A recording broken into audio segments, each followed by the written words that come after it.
नमस्कार, स्वागत है आपका दस्तक लाइव में और मैं चेतना सिंह आपके साथ। आइए बढ़ते हैं भोपाल की खास खबरों की ओर। पाकिस्तान के प्रधानमंत्री इमरान खान के बयान पर भोपाल सांसद साध्वी प्रज्ञा ठाकुर का पलटवार। इमरान खान को उनके देश में ही महत्व नहीं दिया जाता। हिंदुस्तान में भी कुछ ऐसे लोग हैं जो खाते हिंदुस्तान का है और मदद पाकिस्तान की करते हैं। हिंदुस्तान का बंटवारा कर पाकिस्तान बनने को लेकर भी प्रज्ञा ठाकुर ने सवाल खड़े किए। देश का बंटवारा होना ही नहीं चाहिए था। दिग्विजय सिंह के द्वारा कल सरस्वती स्कूल पर सवाल खड़े किए जाने पर साध्वी प्रज्ञा ठाकुर ने कहा, दिग्विजय सिंह से बड़ा विधर्मी देश में और कोई नहीं हो सकता। स्कूल में सिर्फ जहर फैलाने का काम करता है। देखो, ये व्यक्ति विधर्मी है और ये व्यक्ति हमेशा इस प्रकार की बात करता है जिसको सबूत देने की आवश्यकता पड़ जाए वो हिंदू तो नहीं होता।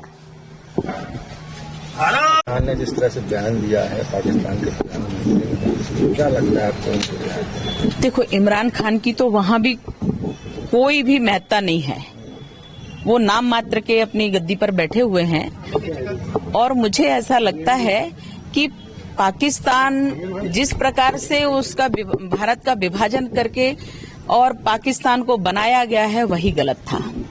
परंतु जो भी है, मुझे लगता है कि कम से कम अब शांतिपूर्वक रहना चाहिए, पर वहां नहीं हो सकती शांति, क्योंकि उन्होंने भारत को सदैव से दुश्मन माना है और वो भारत से कभी ज्ञान नहीं ले पाए हैं, इसलिए वो अज्ञानी रहेंगे और इस प्रकार की घटनाएं करते रहेंगे और उनकी वहां कोई महत्ता नहीं है।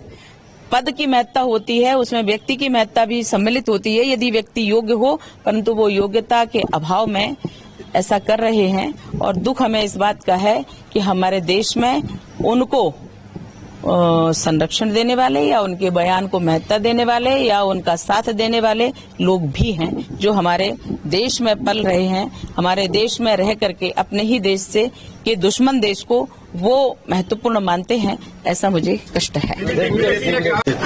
प्रधानमंत्री मोदी ने अपनी 3 दिन की अमेरिका यात्रा की है, किस तरह से आप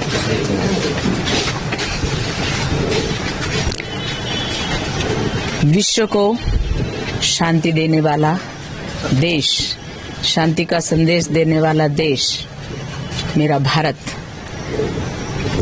और भारत में हमारे माननीय प्रधानमंत्री मोदी जी जितने सेंसिटिव हैं, जितने संवेदनशील हैं, उतने ही चिंतक भी हैं। वो चिंतन करते हैं कि हमें भारत की क्या भूमिका होनी चाहिए। विश्व में जिस प्रकार से विधर्मी देशों ने उथल पुथल मचा रखा, कोई भी मत और पंथ ये नहीं कहता कि इस प्रकार की घटनाएं हों कि महिलाओं के ऊपर अत्याचार हो, अनाचार हो, दूसरे देशों के ऊपर जबरदस्ती आक्रमण करो। ये सब जो उथल पुथल अपने भारत के बाहर देशों में चल रही है, उनका चिंतन करते हुए विश्व में शांति स्थापित हो और सभी देश अपनी अपनी सीमाओं में रह करके अपने प्रगति करें, उन्नति करें, विकास करें। इसलिए माननीय मोदी जी ने यात्रा की और यात्रा करके उन्होंने आगे की भूमिकाएं जो तय की हैं वो निश्चित रूप से गोपनीय होती हैं। और मैं सिर्फ इतना ही कहूंगी कि भारत सदैव ही विश्व का नेतृत्व करता रहा है और करेगा।